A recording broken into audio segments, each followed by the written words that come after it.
Before applying to any company, you should always prepare your resume smartly so that your chances to get selected in the interview increase. What resume screeners look for? Resume screeners look for the same things that interviewer do.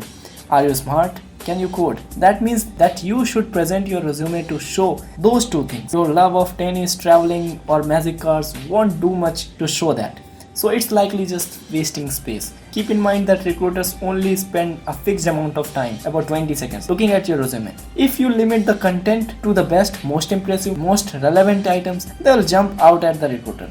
Weak items only dilute your resume and distract the recruiter from what you would like them to see. Employment history. Your resume does not and should not include a full history of every role you have ever played. Your job serving ice cream, for example, will not show that you are smart or that you can do coding. Include only the relevant things. For each role, try to discuss your accomplishments with the following approach. Accomplished X by implementing Y, which led to Z. Here is an example. Reduced object rendering time by 75% by applying Floyd algorithm, leading to a 10% reduction in system boot time. Here is another example with an alternate wording. Increased average match accuracy from 1.2 to 1.5 by implementing a new comparison algorithm based on wind lift. Not everything you did will fit into this approach, but the principle is the same. So what you did, how you did, and what the results were. Ideally, you should try to make the results more miserable somehow. So let's come to the projects.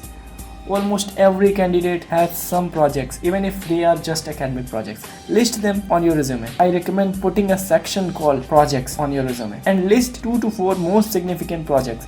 State what the projects were, which languages or technology it employed, and whether it was an individual or a team project. If your project was not of a course, that's even better. It shows passion and initiative and work ethics. You can state the type of project by listing course projects as course project and your independent project as independent project, or some other wording.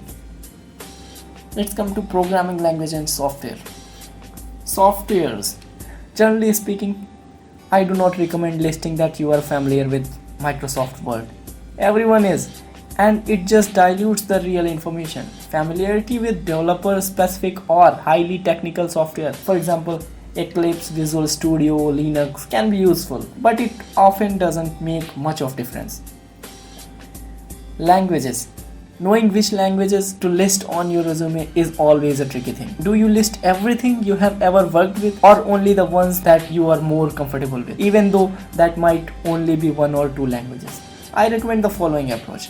List most languages you have worked with. List most languages you have used, but add your experience level. This approach is shown below.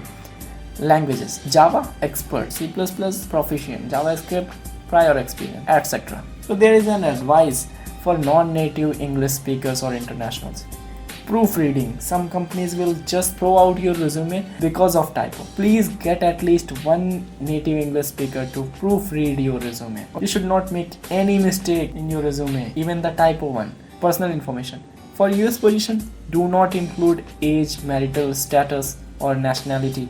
This sort of personal information is not appreciated by companies, as it creates a legal liability for them. However, you may want to include your current work authorization, visa status, particularly when applying to smaller companies who may not be able to sponsor candidates. So this was about the resume, how to structure your resume in order to get jobs softly. So make sure you subscribe to this channel to get more information about how to get recruited in IT companies.